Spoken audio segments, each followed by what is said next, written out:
اب جب یہ بات آئے گی اطیعوا اللہ و اطیعوا الرسول، تو کہیں گے بھائی اگر بات یہی ہے تو پھر ایک سوال ہمارا ہے، آپ اگر اللہ کو بھی مانتے ہیں، اللہ کے رسول کی بھی مانتے ہیں، تو بہت سی حدیثیں ہیں جن کا انکار تم لوگ کرتے ہو۔ میں نے کہا جی بسم اللہ کوئی حدیث سنا دیں، ہم حدیث کا انکار کرتے ہو۔ کہتے حدیث پاک میں ہے اللہ کے رسول نے فرمایا لا صلاۃ لمن لم یقرأ بفاتحۃ الکتاب، سورۃ فاتحہ نہیں پڑھو گے آپ کی نماز نہیں ہوگی۔ میں نے کہا میرا سوال یہ ہے یہ حدیث پاک ٹھیک ہے؟ کہتے ہیں سوال یہ ہے ٹھیک ہے یا غلط ہے؟ میں نے کہا جی بالکل ٹھیک ہے، سچی حدیث ہے، سر آنکھوں پہ ہے، میرے ایمان کا ٹکڑا ہے، میں تو مانتا ہوں۔ کہتے جب حضور نے فرمایا نماز نہیں ہوگی سورۃ فاتحہ پڑھو گے تو نماز ہوگی، جب تو مانتا ہے تو سورۃ فاتحہ نماز میں کیوں نہیں پڑھتا؟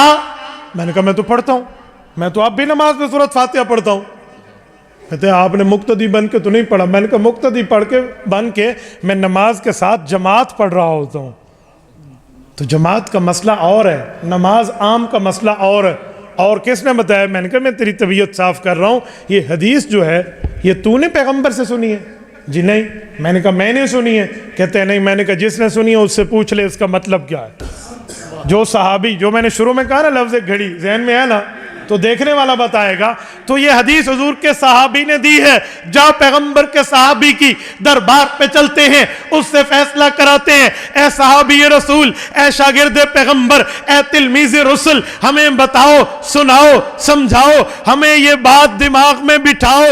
حضور نے فرمایا نماز نہیں ہوتی سورۃ فاتحہ پڑھو گے تو نماز ہوگی۔ اس کا مطلب کیا ہے؟ کھولیے جامع ترمذی جلد اول ابواب الصلاۃ، حضرت جابر ابن عبداللہ رضی اللہ عنہ صحابی ہیں، مجمع میں بیٹھے ہیں، حدیث پاک پڑھا رہے ہیں، پیغمبر کے صحابی نے حدیث پاک پڑھ دی ہے لا صلاۃ لمن لم یقرأ بفاتحۃ الکتاب، سورۃ فاتحہ نہیں پڑھو گے نماز نہیں ہوگی۔ پیغمبر کے صحابی کے شاگردوں نے نظروں سے نظریں ملا کر گویا آنکھوں سے پوچھنا شروع کر دیا، حضرت استاذ محترم اس حدیث کا مطلب، اس حدیث کی تشریح، اس حدیث کی ایکسپلینیشن، اس حدیث کی وضاحت بھی کر دیں۔ پیغمبر علیہ السلام نے فرمایا نماز ہوگی سورۃ فاتحہ پڑھو گے نہیں پڑھو گے نماز نہیں ہوتی۔ کس کی نماز ہے؟ مقتدی کی ہے یا اکیلے نمازی کی ہے؟ صحیح حدیث ہے، جامع ترمذی ہے، جلد اول ہے، ابواب الصلاۃ ہے، پیغمبر کا صحابی ہے جابر ابن عبداللہ فرماتے ہیں حضور پاک کی حدیث کا مطلب ہے انما اذا کان وحدہ، اکیلا نمازی پڑھے گا، مقتدی کو حکم نہیں ہے۔ میرے بھائی بات فائنل، تو نے مسئلہ وہابی سے پوچھا، میں نے مسئلہ صحابی سے پوچھا، مسئلہ وہابی سے پوچھ بات تیری سچی، مسئلہ صحابی سے پوچھ بات میری سچی۔ تھوڑا گزارا، تھوڑا حضرت میں نے ان کو شروع میں کہا ایکسیلیٹر پرہیدا، میں نے کہا اتنا بھی نہ چلے جتنا آپ نے سر پہ اٹھا لیا۔ امام ابو حنیفہ کوئی آپ کی چوک کی مسجد کا مولوی نہیں تھا، یہ پیغمبر کے صحابہ کا شاگرد ہے، یعنی اس کے پاس دلائل ہیں۔ اچھا میں ایک اور بات بھی کروں؟ کہتے جی ہاں۔ میں نے کہا تم چاہتے ہو کہ اللہ تمہارے اوپر رحمت کرے، اللہ ناراض نہ ہو، تو قرآن کہتا ہے قرآن کے اوپر چپ رکھو، قرآن کو سنو، قرآن کے مقابلے میں قرآن نہ پڑھو۔ سورت نمبر 7 سورت اعراف آیت نمبر 204 رب کائنات فرماتے ہیں، فرمایا لوگو وَإِذَا قُرِئَ الْقُرْآنُ فَاسْتَمِعُوا لَهُ وَأَنصِتُوا لَعَلَّكُمْ تُرْحَمُونَ۔ لَعَلَّكُمْ تُرْحَمُونَ، چاہتے ہو تمہارے اوپر رحمتیں آئیں، تاکہ تمہارے اوپر رحمتیں آئیں، تمہیں امید چاہیے، یہ ترجی کا ہے۔ لعلکم، لیتا ولا اللہ، اگر جملہ انشائیہ کی 10 قسمیں ہمارے طلباء کے دماغ میں ہوں، لعلکم ترحمون، اگر تم نے یہ رب سے امید باندھ رکھی ہے تمہارے اوپر رب رحیم و کریم رہے، رحمتیں برکتیں شفقتیں تمہارے اوپر ڈالتا رہے، تو پھر ایک کام کر لو، وَإِذَا قُرِئَ الْقُرْآنُ، قرآن پڑھا جائے 2 کام کرنا، فَاسْتَمِعُوا لَهُ، غور سے سننا، وَأَنصِتُوا، زبان کو بند رکھنا۔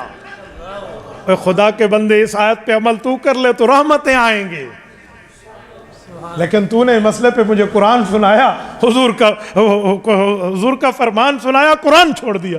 اس مسئلے پہ قرآن کریم بھی تو ہے نا، اس کو بھی ساتھ ٹچ کر لینا چاہیے، دیکھ لینا چاہیے۔ ایک شخص شاید کوئی آپ کے مجمع میں کھڑا ہو کے پوچھے مولوی صاحب قرآن کو سنو اور چپ رہو، تو چلو فجر کا، مغرب کا، عشاء کا مسئلہ تو حل ہو گیا کہ قرآن سنیں گے اور چپ رہیں گے، ظہر اور عصر کا مسئلہ کہاں جائے گا؟ ظہر عصر میں تو ہم نہیں سنتے، کیا کریں گے؟ میں نے کہا بھائی تو مخلوق ہے، اللہ خالق ہے، تیرے دل میں جو ارادے پیدا ہو رہے تھے اس کا جواب اللہ نے پہلے سے ہی دے دیا ہے۔ کہا وہ کیسے؟ میں نے کہا نمازیں دو ہیں تو قرآن نے حکم بھی دو دیے ہیں۔ تفسیر مدارک کھولیے، امام نصفی رحمہ اللہ کی بات کو اپنے لفظ میں پیش کر رہا ہوں، نمازیں دو ہیں تو حکم بھی دو ہیں، ایک نماز سری آہستہ امام پڑھے گا، ایک نماز جہری امام اونچی پڑھے گا، حکم دو، نمازیں دو۔ فرمایا جب امام اونچی پڑھے فاستمعوا لہ، غور سے سنو، اور جب امام آہستہ پڑھے وانصتوا، بولنا پھر بھی نہیں ہے، چپ رہنا ہے۔ تو دو حکم ہیں، دو نمازیں، مسئلہ پورا ہو گیا۔ اچھا میں نے کہا میں پیغمبر کی حدیث پڑھ دیتا ہوں، صحیح مسلم جلد نمبر 1 کتاب الصلاۃ، رسالت امام علیہ السلام نے فرمایا انما جعل الامام لیتم بہ، امام کی ڈیوٹی سنو، مقتدیوں کا طریقہ سنو۔ یا رسول اللہ ارشاد فرمائیے، فرمایا انما جعل الامام لیتم بہ، امام اس لیے ہے اس کی بات مانو، فاذا کبر، امام تکبیر کہے، فکبروا، تم نے بھی تکبیر کہنی ہے۔ پتہ چلا تکبیر دونوں نے کہنی ہے۔ یا رسول اللہ ٹھیک ہو گیا، آگے ارشاد فرمائیے، فرمایا وَإِذَا قَالَ غَيْرِ الْمَغْضُوبِ عَلَيْهِمْ وَلَا الضَّالِّينَ، جب امام اکیلا سورۃ فاتحہ پڑھ لے، وَإِذَا قَالَ وَإِذَا قَالُوا نہیں ہے، تب میں نے ترجمہ اکیلا کیا ہے، جب امام اکیلا پڑھ لے فَقُولُوا آمین، تم نے آمین کہنا ہے۔